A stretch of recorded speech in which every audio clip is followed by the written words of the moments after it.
Welcome, welcome everybody. Just seeing you joining now. Lovely to see you, Mary and Luby and Marilyn. Wonderful to have you all here. A happy new year to you. I hope that you are all snuggly and warm if you are in a place that is as cold as we are. Lovely to see your faces and your names here and to start the new year with you. Today we are here with Eila. We will come to that in a second. And her book, The Other Side of the River by Eila Carrico. Yay, well done, Mary. Eila's book was one of the very first books we published. So this is going way back in Womancraft, her story, which is rather fitting because this is our 10-year anniversary. And I think we probably published you in our second year. So really exciting.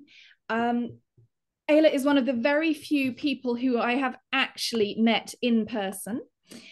We met, we were both in Glastonbury at the same time. So we did a little book reading from her book and mine at the Goddess Temple Bookshop, which has been a massive supporter of our work. So thank you to Susie and all the crew there who made us very comfortable. And we had lots of people there. We were very squished because it was a small space. So that was really lovely. So without further ado, Eila stroke Aaron, welcome. Would you like to say where in the world you are? Because I have no idea. You are always in a different country, always in a different place. So exciting. And also, would you like to say why I keep kind of going backwards and forwards on your name? Sure. Thank you, Lucy. I'm so happy to be here, and it's so wonderful to see you after so many years as well. And I'm really excited to see all of you in the circle today too. Welcome. So yes, I wrote The Other Side of the River. It's my first book under the pen name Eila Carrico, because I write about my family in the book. If you've read it, you'll understand. I write about tender and sensitive subjects of my family, and so I wanted to have a little bit of space for them around that. And the name is very meaningful in itself. So I'm happy if you want to call me Eila as well, or if it slips or it flips back and forth. It had a lot of meaning and significance for me, including that the last name Carrico is the last name of my great grandmother, who was the gypsy grandma in the book. So and Kundry is my initiated priestess name that came from the lineage as well, who's a writer and a Grail Maiden and has a whole bunch of other stories. And then Eila itself just was kind of the frequency and the sounds and everything. It kind of evokes like that panther in the book for me too, that black panther right at the beginning in the dream. So it's a very powerful resonance with that name, and it's a name that I took just for this book. So also most people in real life know me as Erin, and so it's up to you. And here, either way, you can refer to me. But I am also, oh, you're asking where I am. I'm in Santa Barbara, California right now. It's beautiful and sunny. It's a little bit crisp and windy, but I just walked down to the ocean this morning before this session. So I'm feeling very blessed and lucky and spacious and have the water right here at my back. Well, that's wonderful Anything because else for now? you've been on quite a journey, haven't you, since you wrote the book? You have covered quite a lot of ground geographically. I know we're always just checking in. You're trying to find me for book plates and whatnot.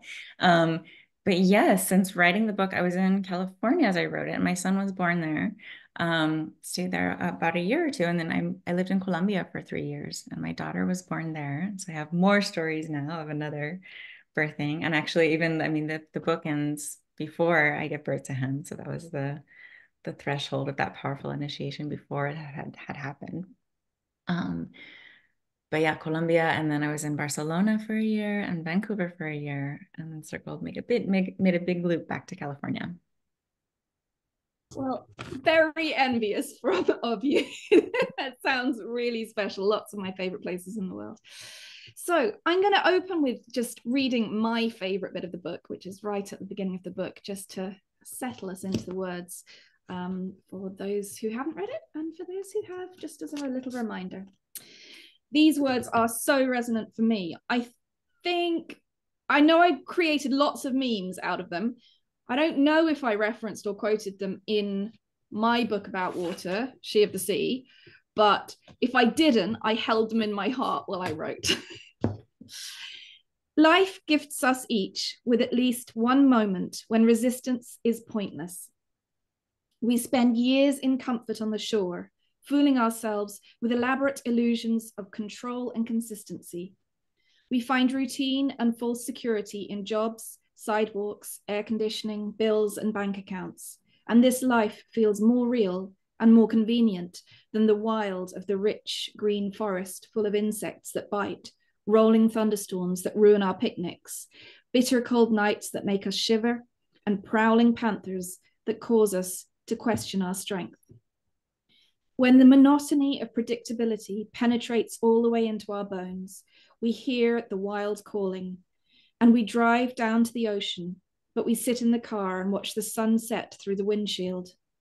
We flock to the lake, but we sunbathe on a chair and cover our skin with sunscreen. We walk to the river, but we stay affixed to our smartphones to capture the memories. We are called by the wild, but we resist full engagement. We have an innate sense that the place, I think this is the bit I quoted, I'm sure it's quoted in there. We have an innate sense that the place where land meets water is a liminal space, a space with a personality and an agenda of her own. She acts as a gatekeeper between the surface layers of awareness and the less traversed depths of our individual psyches. It is she who chooses when and how and why to open that carefully guarded threshold. If we spend enough time at the edge of the water, she will consider this an invitation to splay open our souls, and we will eventually have to confront the unseen depths of our watery past.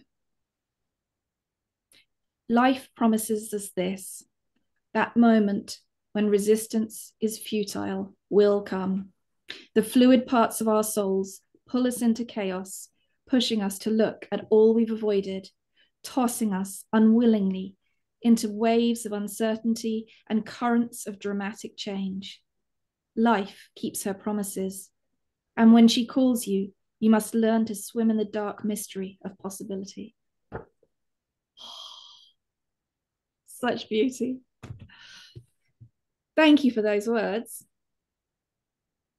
Let's talk about that. Let's talk about wild initiation and the water. Like, how did it find you the first time? Why did you need to write this book? First of all, thank you. I love hearing your voice reading it. Thank you. It was a treat to hear that. Why did I have to write this book? That's a wonderful question because it was very urgent and it did feel like I had to write it. And I spun around it for a long time in the process. I had done a master's in psychospiritual, like psychology, but like a spiritual based psychology. And I studied Chinese medicine and yoga, and I was doing an MFA finally because it's like, okay, I love stories and I want to be a writer. I need to write this down. I need to get it. And I was telling one of my teachers, like, I want to be a writer. I want to just all this, like putting it in the future all the time. And she's like, just do it. Like, if you want to be a writer, write every day. Just start your book right now. And I did. And it did sort of start out as poetry. I was started out in the poetry track of the MFA program. And there was a song that I had heard actually by Jorge Drexler called El Otro Lado del Rio, and the other side of the river. And it just touched me so much because he's in a boat and he's rowing and rowing and he sees a green light on the other side and he's just rowing toward it. And it made me even think of like the green light at the end of the dock in The Great Gatsby. But I just remember like something about that song evoked like all of the depths of my waters. I've always had big emotions my whole life and always processed that through writing. But there was something there that I was curious about of like, I don't know where I'm going, but I'm going towards something. I'm going to keep rowing toward it. So I made this little folder on my desktop called The Other Side of the River.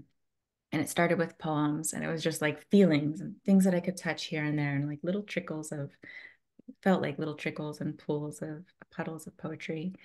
Um, and I kept going with it of like, I caught this thread of how important it felt like fresh water was. And I was connecting with Oshun at that time and had a teacher who worked in the Yoruba tradition. And I just felt very connected to the sweet waters and the maiden and the way that the rivers are around the world and the way that they're controlled and dammed. And I felt very resonant with all that and wanted to write something about it. And so I kind of switched at some point because I had so much to say to like a nonfiction space in my FAE program. So I had all this support too from the writers. Um, and I wrote some kind of essay around maybe there's a connection between women and water, and it was probably a little bit more heady or philosophical. And I had the turning point was that I had a study, an independent study with Susan Griffin, who wrote Woman in Nature. She's a beautiful ecofeminist writer. And I turned in my first draft to her, and she gave me the best feedback, which was that it was really not very good. And that there was no emotion in it. I was talking about all these emotions, but it wasn't, she didn't feel it. And she said, the best thing you can do is tell the story only you can tell, write about your life and your experience. And so that was the big switch for me, because I'd studied journalism as an undergrad too. Like, oh, like I have stories inside of me. I don't have to just quote these other stories and all these other things. Um, and at that point, I was going into my last trimester of pregnancy. And I was like, I have to write this book now. I have this story to tell. And it just clicked in all there. All the philosophical ideas and kind of intellectual ideas finally clicked into place of like, this matters because I'm going to be a mom. Like, I need to understand this now and get it done because this is really important um, for me and my family and for my lineage and for the earth. So yeah, I wrote the bulk of the book in that last trimester. Really caught a wave with it and wrote it through. And it felt just so, I mean, I think pregnant is this altered state anyway, but I just very much felt like it was what I was doing. As much as I was growing that baby in my body, I was also like really needing to birth this book and say these things around like how it felt for me to be at the threshold of motherhood and the fears and concerns that I had internally, intergenerationally, and then also a societal and systemic level. So I was exploring all of that. Oh, Does that answer the question? absolutely.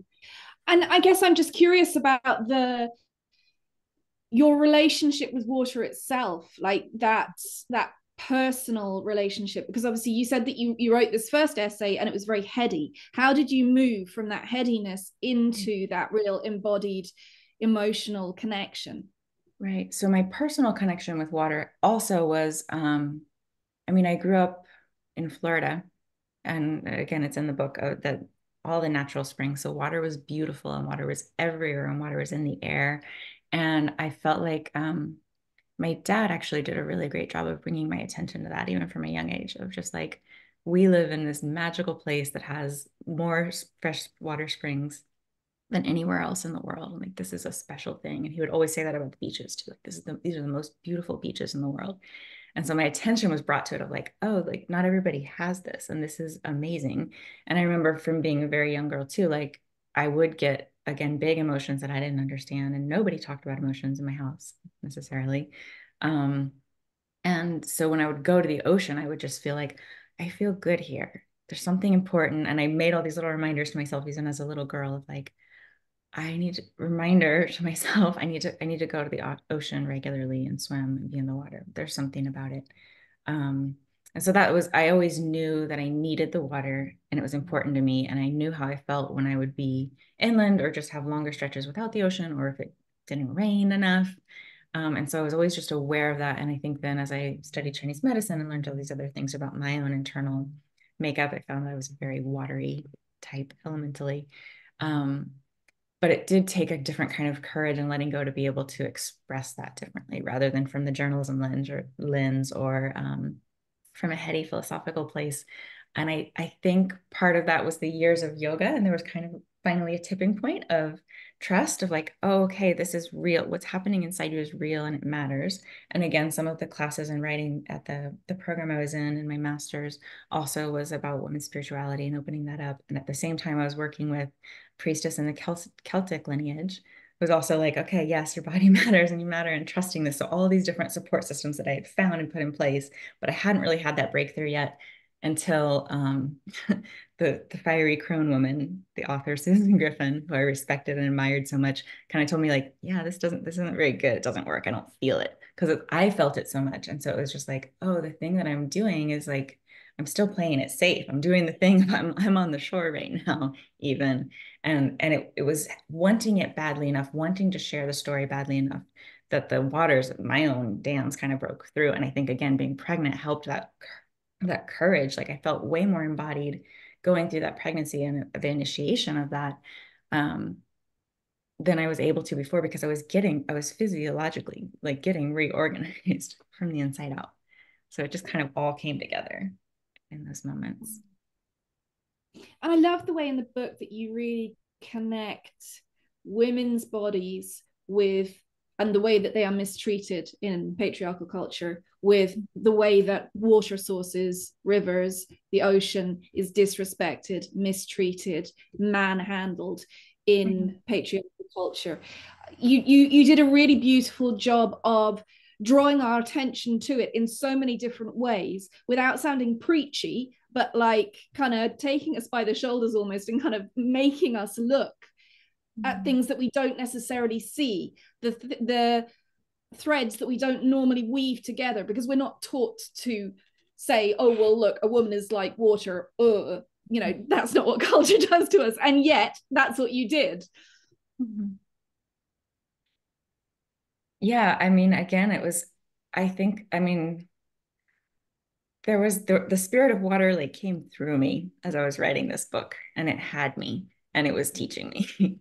It's one of the ways I can explain that.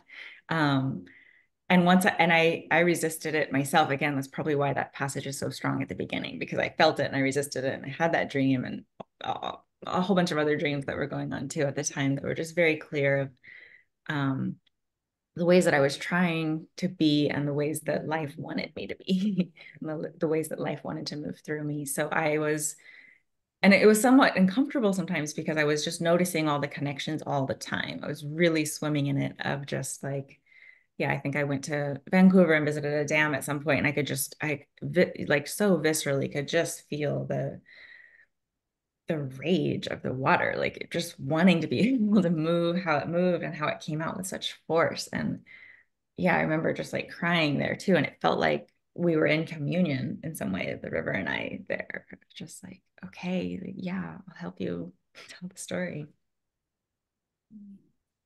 And have you done any kind of activism around water, or kind of got involved with anything? There was a project closer to when the book was coming out, and it was around freshwater. And I'm blanking on the name now too, because it has been so long. I used to have them up on my site, and I've gone through many different versions of not wanting to be online at all, and wanting to have just my own space, and having social media accounts and not having them. And again, you've probably seen my email address change over the years and everything too. So I don't remember the name anymore of staying in touch with those organizations. I often do my own private ceremony and connection or smaller circles. And I make my own connection wherever I live, which has been that I've been moving a lot with the local bodies of water around me. Would you feel like sharing how you do that for people who perhaps don't know how to do that? Sure. Think that it sounds like a lovely idea, but wouldn't have a clue where to start. Well, sure. And I do think I mean, yeah, maybe some ideas or suggestions. And the invitation is always to just kind of tap in and listen and see and feel what you might be perceiving, and what that water might want from you, how it might want to connect with you. Um, and there's obviously deeper ceremonies you can really do to tap in and really start to hear the voices or the energy, and actually do like healing work with the land too. Let's see, a brief version is just, yeah, go to the water, like find the water sources where you live, and visit them and start to make a relationship. And just like all relationships, it takes time. You don't just go one time and be like, yes, now we're besties, like it takes time of like consistently coming back and returning to that place and those bodies of water, and talking and sharing and letting them know you. You can introduce yourself. You can say a little bit about your lineage if you want to. You can say your intentions of wanting to connect, that you care or that you receive so much from the water and you wonder if you can give back. But I would say starting with showing up and being consistent, and then listening. Listening and seeing what that body of water wants. Sometimes they do want to connect more, and sometimes less. And you get a sense, and then sometimes you might feel like, oh, I want to bring flowers today, or like, I really want to leave some honey this time, or I really feel like singing when I'm here, like whatever it is, it's an offering. And it's something that comes through you. And then you start the relationship, and the relationship deepens the more you return. And again, that it's the key thing that would be that it's a reciprocal relationship of not just going to always get your needs met or put your things down or have your things composted or rinsed, but like, what can you also do for the waters there? And maybe there's litter and that wants to be cleaned up, or maybe there's something happening further upstream that needs attention to. I would go with my kids a lot, and also just play in little creeks here and there in different places that we've lived. And it just felt like we would always be just, again, kind of in communion of like, sometimes there were like little things dammed up and we would just move it so it flows again. Or sometimes it felt like maybe it did want to be like interacted with, sometimes like moving rocks here and there, and making, again, like offerings of beauty, I think is one of the ways that I often feel called to connect, in either like flowers or mandalas, or just like something where you've been just hanging out together and creating a relationship. I always need to get wet. I always, I will always like put my hand in and I will anoint my forehead, I'll anoint my throat and my chest, my heart area, and then say a little prayer of blessing. And I do usually end up singing. There's something about water and song, and it's usually some sort of a little thing that goes around and around and around and around. But yeah. I love that too. And I always like, I feel like too, it's like a disrespect. I always put my feet in, even if it's cold. It's like, Oh, I'm yes. going to take Yeah. socks and shoes, at least feet. And then also like I splash my face or something. But yeah, if it's deep enough to swim, get in there too. Right. Yeah, no, absolutely. Mm-hmm. Would you like to share a little bit from the book that you read? A little Sure. treat for us. Sure. And we were just chatting before that was the same passage I was thinking to share, but I have a couple other ones. Let me just think. Find which one.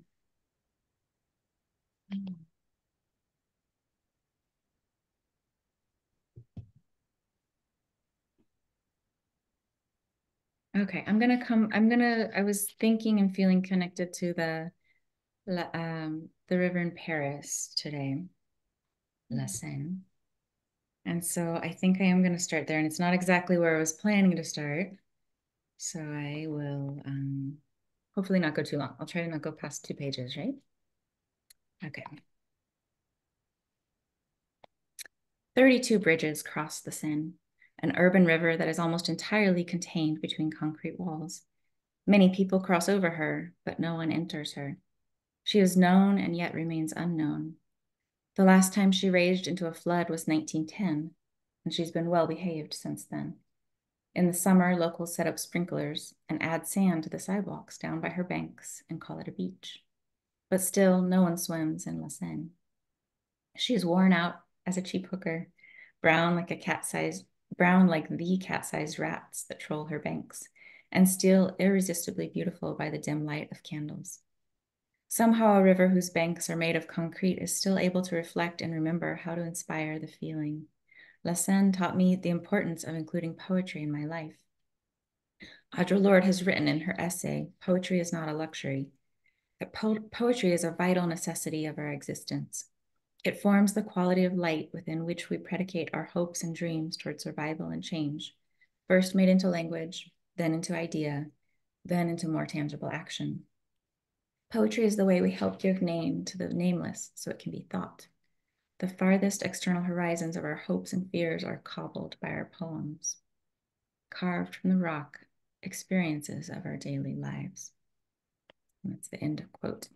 Poetry allows one to set down her rational mind and enter into a feeling, a dream, or an experience. Poetry helped me to reclaim eros in my life. Erotic energy is the energy which brings passion for living, the feeling that a person is happy to be alive. It is something that can be felt while dancing, singing, performing, making love, or even while drinking tea, washing the dishes, or sweeping the kitchen. I had spent much of my first 20 years trying to be good, living for approval and thriving on praise. But poetry and the snake invited me to experience my own power at my belly and in my hips, which brings me to the goddess of love, Aphrodite. Paris is known as the city of lovers, and La Seine is the Aphrodite of rivers, the Marilyn Monroe of waterways. Most people who meet her are instantly charmed, and if not, often feel the disappointment of not having been enchanted as expected. Whether or not visitors connect with her, there is an implication based on her mythology. I was magically receptive in the summer of 2005 and relaxed into a willingness to be vulnerable, to be touched by a moment. I read Victor Hugo, Pablo Neruda, J.D. Salinger, and Audre Lorde by her banks, and watched countless amber sunsets late in the evening. Is that enough? First, can we stop there? Yep. I think you're on mute. Do you still write poetry? I do. I have to. Is it something that, is there a different part of you or your truth that can be expressed in poetry that can't be in nonfiction and vice versa? Yeah, for sure. You got right to the heart of it with that question. There is a different part of me that's allowed to come out that doesn't have to be edited and doesn't have to come out perfect and doesn't have to be proper, the good girl. It's messier and it's just raw and it's how it comes out. And it's often with the big emotions that surge through that it's like, okay, I need to just write this down and it needs to be allowed to have permission to come out how it comes out. Do you have a sense of where it comes from? Like, do you think the poetry comes from within you or beyond you or through you or? Yeah, that's a great question too. And I just had mentioned it here that it's felt like it comes from the snake and from my hips. And there's more stories about the snake and like a vision quest that I was on in the Mojave Desert of connecting with the snake. And so there is something that's archetypal. There's something that's a pattern that's bigger than me that moves through like snake energy. And there's something that's very personally mine. And I think it's partly so powerful because it's a convergence of the two. It's like there's a collective energy that moves through, and then there's also the way that my own unique being, like it kind of as a prism, feels that and expresses it. Mm. And you teach writing nowadays, don't you? I do offer more like one-on-one, either small circles, or one-on-one like editing, feedback, and writing coaching in general. So how do you find it kind of helping other people to kind of access that place in themselves? Right. So I'm also working on a doctorate right now in psychology, in counseling psychology. So I'm feeling that it comes from the same place of just being in touch with yourself and accepting and allowing those emotions to flow through and allowing like the increased capacity for complexity to just have you. So I feel like that goes together really well in terms of it's one mode of expression and it's one path toward individuation and wholeness of just really, any path, any creative path that we want to follow can lead us all the way down to the root. And so I've just been continuing to find avenues to keep exploring that and the depth and the kind of psychology I'm studying is depth psychology. Yay, my favorite. Of course.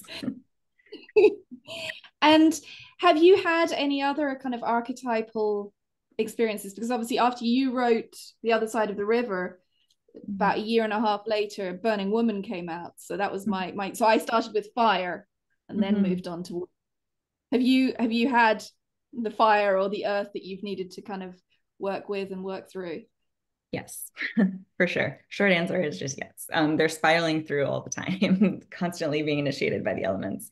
And for a while after I wrote The River and was feeling the water so much, I was like, well, the next one should be Earth. And I was just like, kind of in a heady place around it of like, maybe I'm going to organize it and I'm going to do the next one. And I have all these things to say about trees and forests. And then I was like, well, no, I don't want to force it. I want it to be alive again and wild. So I was just kind of listening again. And I think also there was something in me that wanted to make sure that I was still writing for myself and still really being tuned in with myself, and that I didn't have pressure to just write another one for other people or what they might want or expect.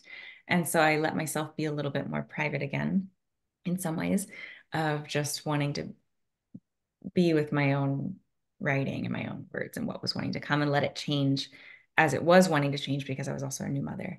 Um, but when I was pregnant with my daughter, um, who she's 5 now, so it's been a few years again already, I was feeling flowers so much, flower medicine just constantly. And I was like, oh, this might be the earth one. And there's a goddess that comes with that, Bloodwed, as a flower maiden who, like, oh, there's such a good story. There's so much to say about Bloodwed, but a flower maiden who's basically made out of plants and flowers, and goes on her own individuation journey to become a person, to become human through reclaiming her desires and what she really wants. Um, and so I was feeling that a lot with my daughter, and it felt very, again, powerful and meaningful, and it felt like an initiation to go through that in that way, in having a daughter and being prepared to be a mother of a girl now. And I, again, a couple of times I was like, I'm going to write about it, or maybe it's kind of a book. And it's been held there, and it's been like cooking still in an interesting way. And now I'm writing a dissertation that is going to have some part of that in it, but it's still morphing and changing so much. It's interesting to just watch. Yeah, I've just been in the process of like what wants to happen through me, and it's taking a lot of time, whatever it is. So we'll see. How are you finding it moving? Because for me, one of the trickiest things was moving from academic writing into really personal writing from writing, feelings writing, which is also still for an audience, because many of us write from in our journals. We're taught to write for you in academia. And so kind of bringing those two voices together in a book for general readership is tricky. And you've then had to go back to writing academic stuff. And so how are you finding that transition in and out of that? Oh, it's interesting. It's definitely very, what's the right word? There's a good amount of friction there for me, which I think is a fruitful kind of friction. Like, it definitely, there's something about me being in contrast and having to work something that ignites my creativity or illuminates things for me. So I don't like it, but I like it. Also, it serves. I see how it serves. Having to, and I feel like that too, of always being in liminal places. And it's like I'm often on edges and have this different perspective of both in and out. And I think there's something there of being a creative writer and being in academia now, where I'm pushing edges all the time, and being with that friction to help expand the container. And I found I'm always lucky. I feel like I've found some other writers that do it, or that are pioneers in some way, that inspire me. And their words are like liturgy to me. Like, okay, this is okay. I'm going to remind myself that, like Audre Lorde's words and Susan Griffin, and all these other ideas. And now it's Philip Taylor and a few other more like in the psychology realm that are talking about how we make theories, and like that we dare to make theories. Like, we're kind of again being subversive in this way as women with our ways that we want to write, talking about theories of the flesh. Like, how do we like bring ourselves back into the narrative, into something that's been so intellectual and masculine and cold and airy? How do we bring that water and that fire back in the earth? That's so So interesting because mhm. we don't So I'm definitely playing with it, and not just not behaving and staying in one category very well. yeah, I learned to call myself genre non-conforming, because yeah. I can't even conform within a book. There's usually at least different genres in a book. So I've just owned it, and that's that. We've actually got a book coming up later this year in November from Dr. Vanya Lilani, who is a depth psychologist. And it is her dissertation, which she has transformed into a book called The Flesh and the Fruit. And so she's done that journey back out, you know, from, because I know also you were writing The Other Side of the River. You started off in academia, you know, writing that essay, which then became the book. So she's done that same journey of trying to really own that language and reclaim it, weave the feelings in, weave it back into her body so that it is real and true, not just academic and clever. And so yeah, I think I love that. I'll have to keep an eye out for it.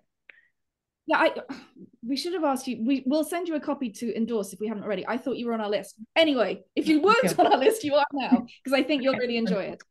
Thank you. So I've been really greedy with you. Lovely ladies who are listening to us, do you have any questions for Eila? You just want to unmute yourself, and there's no pressure to, but if you want to, we have her here.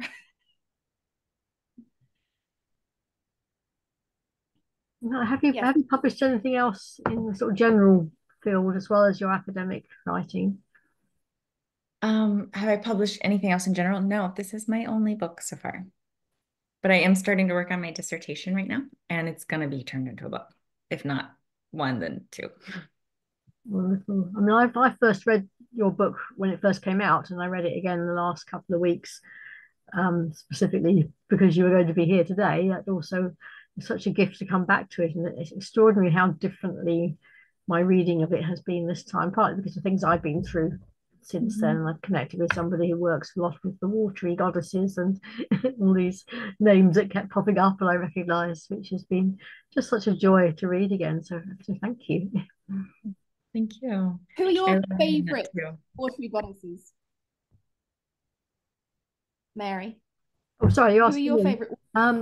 Yes. Well, at the moment it's Ocean, because I work with a woman who does a Goddess of the Year service for people, and that she's my goddess for this year, and it's something about that that flow and the I forget what the words are. I only just sort of got into it, but it's something about allowing the flow and allowing my emotions to be present and recognized and valued.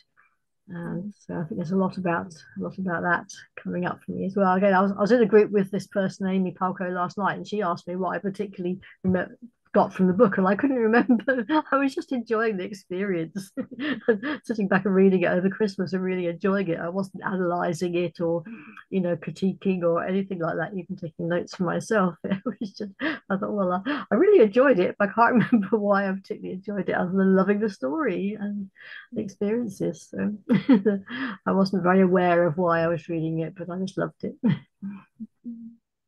love that. I feel like that's one of the best compliments of just being with it. Who are your favorite, or is your favorite watery goddess? Eila. Oh, you're asking me again. Oh, it's changed. It's changed over the years. Of course, it was Oshun right at the beginning and writing this book, and I think she had a big.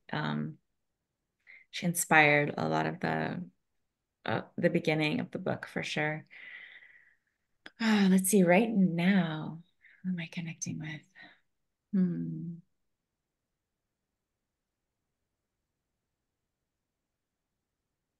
It's funny. I mean, I feel like, and in the book, it's kind of this progression from Oshun to, I'm totally blanking on her name.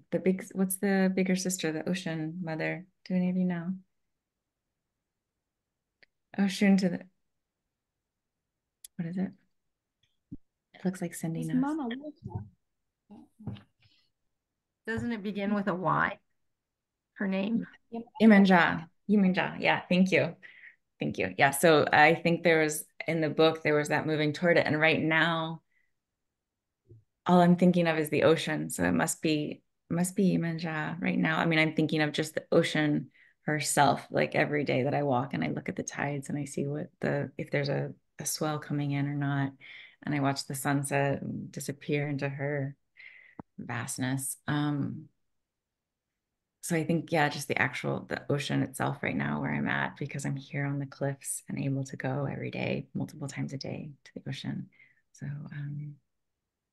yeah, and I think there's something of a more of a depth, and groundedness with Yemanja right now too. So I think she's probably whispering to me and communing with me in a way that I'm not intellectualizing or rationally tracking necessarily. Any other questions? Shall I get Eila to read a final piece for us? Well, I don't have a question, but I was so thrilled that you had agreed to be in this book club, because this book, well, there's like all these synchronicities. First of all, this is my first book club since I think the first one, which was in July of 2022, which led me to Greece to actually meet with Gina and Lucy and to launch the most recent phase of an entire journey of life with divine feminine and my own embodied wisdom and witchery. And and that was Gina Martin's first Sister of the Solstice moon. And then life interfered and I never could come back. Although I've watched, I think, almost every one of the book clubs off of YouTube. But your book, and I was trying to remember why I picked it up this summer. I have every one of Womancraft publishing books on my bookshelf. But I haven't read them all. But they are like adored family members that hold me both in cold winter nights. I'm in Colorado, in Durango, as well as delight me in the summer. But for sometime late this summer, early fall, I picked up your book and started reading it. I think it was The Call of Water calling me, and there was your book. There was also Lucy's book of She of the Sea, but yours was the first one published. So I was like, yep. And I have to say that it ended up being near the end of the book, one of the last chapters, the description of your experience of the Silicon Valley and the whole culture of Silicon Valley went straight to my core, to my soul, my bones, and helped push me literally water. I was finishing up the book, reading that section as I sat by the hot springs in Pagosa Springs, which is the deepest hot spring in the world. And it was late fall and I couldn't get into the river. I'm like many of us, if I'm near a body of water, I gotta be in the body of water. My husband was a rafter. I've rafted the Colorado with him, and that was about the only one river that it was insane to think about getting into it, and I had to stay on top of it.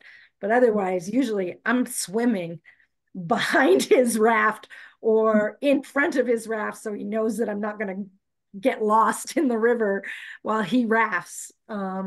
But sitting by the hot springs on a beautiful blue sky sunny day, reading that section, it just helped me face this huge block that I had around a client that I had been miserable with for years, and helped release something so that I could say to myself, I am worth not living in misery. And I actually, within weeks, wrote my resignation letter and realized that it freed me of an 8-year cycle of direct behavioral indentured servitude because I'd been self-employed for 8 years and yet behaved not just like an employee, but literally as an indentured servitude. And that has actually been a surfacing lineage wound that I have been working with, particularly since reading the book. And this coming in bulk, I am going to be celebrating full freedom from that wound. And there's just so many other connections in your journey and what you've written. Coming out of Greece with Lucy and Gina, I ended up in a bone diviners class study course with Rita Rackley, and I came home to myself and my own divination capacities, and I live in a place called Raven's Roost.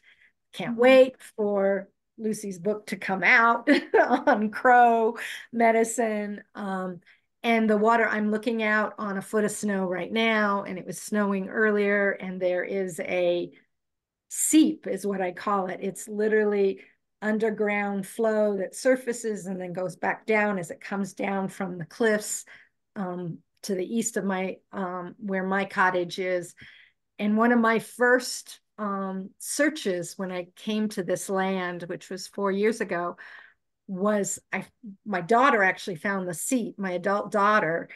And that was the first summer. And the second summer, I went with a girlfriend and we figured out where that seep, how it flows down to the open land where my cottage is. And that became the place where that surfaces is the womb of Raven. It is my earth shrine. And the seep itself is the water shrine. So working with Melodoma Somays and the Dagara tradition that I've been learning, and just, I think I'm babbling like a brook, but I'm just so glad to be here. And I so appreciate you and your book, and of course, Lucy and her shepherding of all this amazing wisdom and beauty that comes through the books and through her. So thank you. Thank you, Cindy. Thank you. Thank you, Cindy. Thank you for bringing us there and bringing the landscape here too. It just feels so alive and so magical and really amazing. That's the idea, that reciprocity of really being in communion with the land and the water. And it's clear you're feeling it and it is moving through you. I wanted to be present here too. So I appreciate that in the space. Lovely. And celebrating that freedom with you too. What a powerful release and opening to celebrate their freedom. Think of you in bulk as well. I think that's what I loved so much about your book, is just that wherever we are on this earth, there is water so close to us. There is water that we might be ignoring, we might be wishing wasn't there because it's falling from the sky, or it's flooding our house, or water that we go to for leisure or pleasure. There's water that comes out of our taps or doesn't.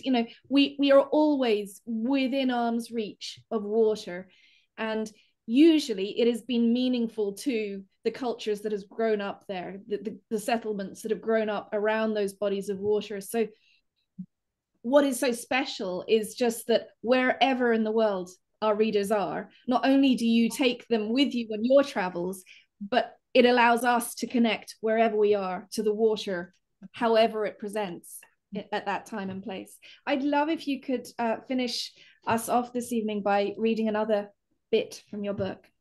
Sure, let me see if I can find it. I had one marked, and I may have moved the marker now.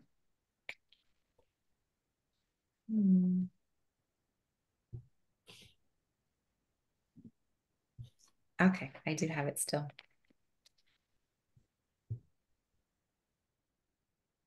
If you've ever sat still and watched a flowing river, you'll know that what appears as one congruent mass of water is made up of many smaller streams that all braid together to form an illusion of uniformity. These separate streams weave together just like threads in a tapestry, but instead of colors and patterns, the transparency of flowing water contains only textured reflection. The pattern comes from remembered movement. What compels them to motion is some secret that is felt, rather than something that is seen or described. Some invisible force brings them together, and they collectively decide to move in the same general direction, with that one irresistible pull toward the ocean. I have a feeling my gypsy grandmother felt something like this pull that led our family into devastation. I know this pull, and I want to find the freedom to move freely through life, so I don't end up creating tragedy as she did. My friend Rachel recently surprised me when she said I live my life like a river, meandering through majors, master's degrees, and cities, gathering and discarding people and ideas at seemingly random times, and generally flowing through life downhill at varying speeds depending on the debris in my path. She's right. If the shortest distance between 2 points is a straight line, then I have chosen to take the long way around. In order to live more like a river, I have to learn more about that invisible something that causes me so much trouble in linear society. I need to understand the obstacles to the freedom of circuity on levels both personal and collective. As a child, I learned to measure value based on grades, punctuality, and my ability to stay inside the lines of the law. This quantifying of value based on objective external forms of measurement is part of the European axiology, which had its place in history as a necessity. Most of us have inherited, and in some cases had imposed on us, the stress of ancestors and their outdated ways of surviving. This context makes me wonder how modern life, with all of its amenities and engineered sense of time, is shaping us. Are we still being formed by our landscape as it is now, or have we clung to an expired model for fear of change? Western morals have spread as the golden standard across the world for efficiency and business success, but these ways of judging value can be painful and detrimental when applied to one's personal worth.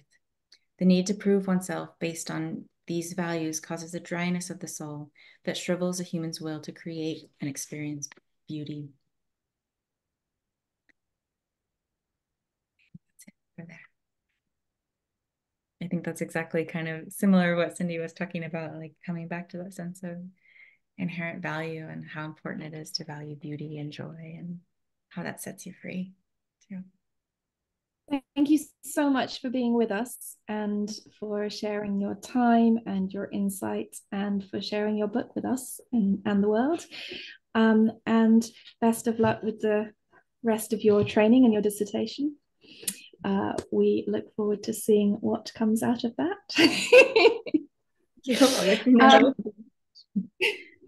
Our next book club is Descent and Rising with Carly Mountain, exploring the inanimate in the 20th century. It marks the first anniversary of her book.